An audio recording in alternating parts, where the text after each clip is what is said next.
a Torá começa com a segunda letra do alfabeto hebraico, o Beit, e não a primeira, o Aleph. Mas por quê?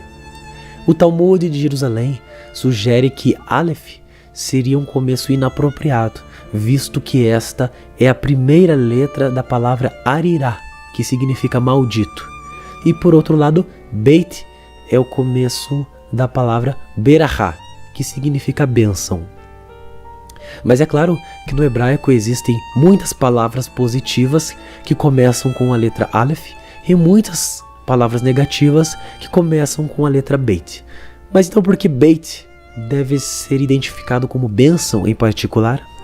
O fato da Torá começar com a segunda letra do alfabeto hebraico, o Beit, indica que a leitura do texto é, de fato, a segunda fase do estudo da Torá. Antes mesmo de olhar o primeiro verso da Torá, a pessoa precisa se preparar para a experiência que ela está prestes a vivenciar. E é por isso, então, que a Torá começa com um Beit, para indicar ao seu leitor que o estudo é somente a segunda fase do mandamento.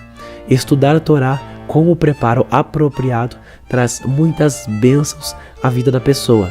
E assim o Talmud de Jerusalém ensina que o Beit no começo da Torá representa Berachá, bênção.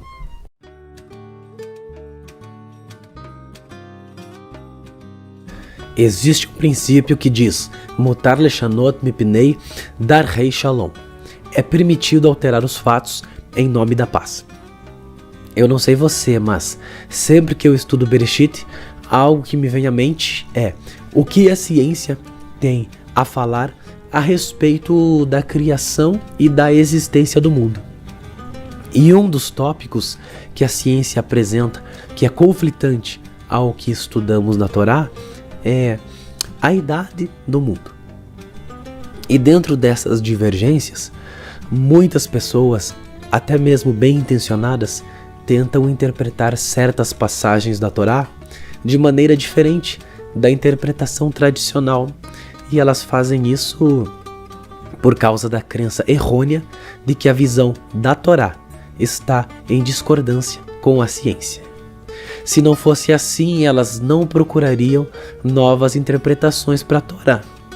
E o erro principal para tudo isso é ter a convicção de que conclusões científicas são categóricas e absolutas, sendo que na própria autoavaliação da ciência ela admite as suas limitações. Dessa forma, não há nada de categórico na ciência. O princípio de causa e efeito é substituído pela provável sequência dos eventos. A ciência exige verificação empírica. Conclusões são consideradas científicas se forem investigadas experimentalmente, mas certamente não em relação a condições desconhecidas dos seres humanos e que nunca podem ser duplicadas. Diante disso tudo, não há nenhuma razão para crer que a ciência possa declarar qualquer coisa como definitiva em relação ao que aconteceu em um passado remoto, nos primórdios da história. Então não há necessidade de buscar novas interpretações para a Torá para que ela se enquadre na ciência.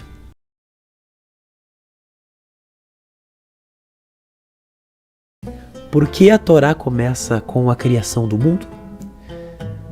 De acordo com Rabbi Yitzhak, seguramente a Torá deveria ter começado com as palavras de Shemot 12:2, que é a primeira ordem dada ao povo judeu. Mas por que então a Torá começa com Bereshit, no princípio? De acordo com Rashi, a razão é que ele, Deus, declarou ao seu povo o poder do seu trabalho para lhes dar a herança das nações, conforme Salmos 111, verso 6. Ou seja, se as nações do mundo disserem ao povo judeu, vocês são ladrões, pois tomaram a terra de 7 nações que habitavam em Canaã, eles responderão, a terra inteira pertence a Deus, Ele a criou e a concedeu a quem julgou apropriado aos seus olhos. Era sua vontade que eles a possuíssem, e por sua vontade Ele a tirou daquelas nações e a deu a nós.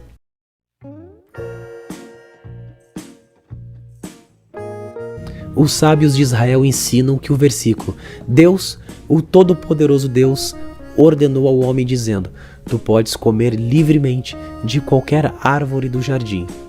Este texto faz uma alusão às 7 leis universais que Deus deu a toda a humanidade. Para facilitar a compreensão, estou colocando esse texto na tela de uma forma desmembrada, mostrando cada trecho e ao que ele alude. Vamos lá então. Deus, crer em Deus. Todo-Poderoso, não adorar ídolos. Ordenou estabelecer tribunais de justiça. Homem, não matar. Dizendo, não ter relações proibidas. Tu podes comer livremente. Não comer um membro de um animal vivo. De qualquer árvore do jardim. Não roubar.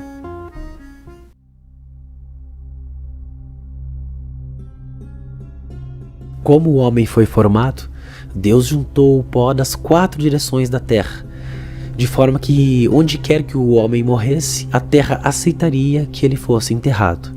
Outra interpretação diz que Deus tirou terra do lugar sobre o qual está escrito: você me fará o altar de terra, para simbolizar que ela, a terra do altar, deveria ser uma expiação para ele, de modo que ele pudesse suportar a sua situação.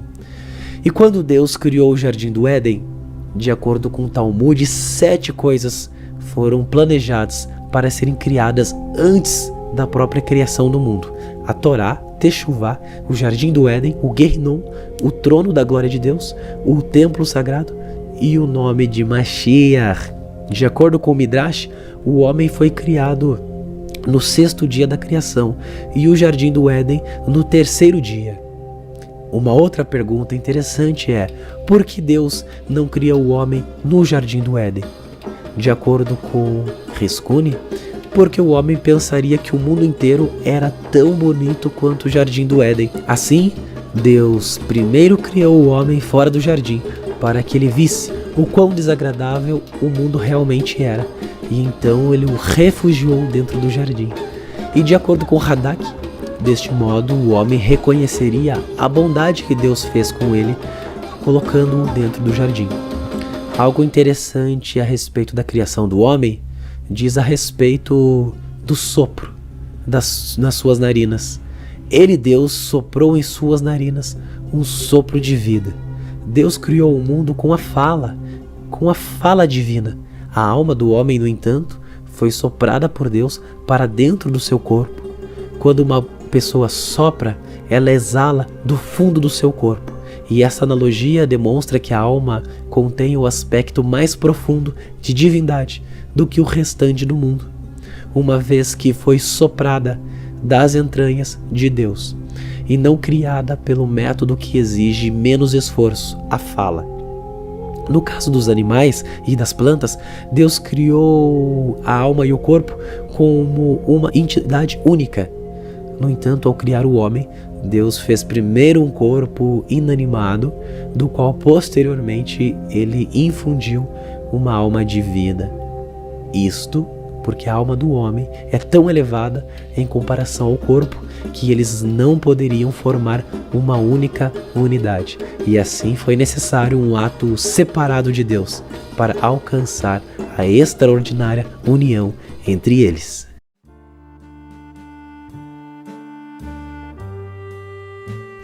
Yeshua foi questionado a respeito do divórcio e que Moisés havia dado cartas de divórcio.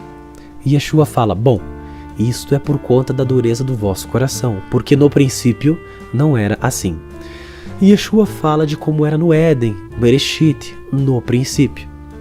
E apesar de ele estar falando a respeito de casamento e divórcio, esse conceito de olhar para Bereshit, para o princípio, pode ser muito mais abrangente do que o tema pontual debatido no Evangelho.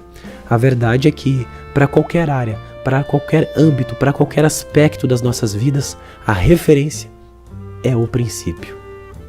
E no princípio, no jardim, nós podemos extrair referências sobre santidade, relacionamento e sobre plenitude. Esses 3 pilares nos ensinam muitas coisas para que, ao menos, ao olhar para Bereshit, para o jardim, nós possamos tentar aplicar em nossas vidas um pouco do que são esses conceitos, extraindo eles do princípio. A Torá diz que no princípio a terra estava totalmente desolada e Deus pairou sobre as águas. Isso faz menção à exalação divina. Os sábios disseram que essa exalação refere-se ao espírito de Mashiach. Daí nós vemos que o conceito de Mashiach é anterior até mesmo ao conceito de luz, pois o espírito de Mashiach precedeu a criação da luz. Então, olharmos para Yeshua, o Mashiach, e para Bereshit, o princípio, é direcionarmos as nossas vidas e focarmos na plena referência daquilo que é a supremacia de Deus para as nossas vidas. E é nisso que nós devemos investir cada dia das nossas vidas, para desenvolver a nossa maturidade espiritual, a nossa santificação, até o dia muito em breve que o Mashiach retorne e possamos atingir a estatura de homem perfeito, assim como o Mashiach é, assim como era Adam e Rava lá no jardim no princípio.